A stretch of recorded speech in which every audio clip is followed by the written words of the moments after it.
friends, welcome to my YouTube channel. In this video I will show you how to find percentage of total. Okay, so here you will see this is January February month.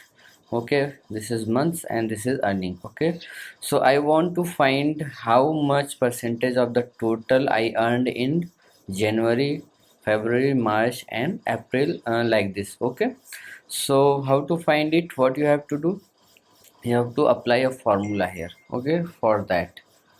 Okay, so if you, what you have to do, just press equals to. Okay, then we have to select the number.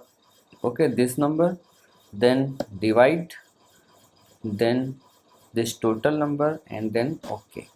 So here you will see it is okay 9%. Okay, 9% of total earning I earned in January. Okay, so here if it is in number, in not percentage, here it will see like this, you will see like this. Okay, so what you have to do, here to just click on this percentage and it will convert into percentage.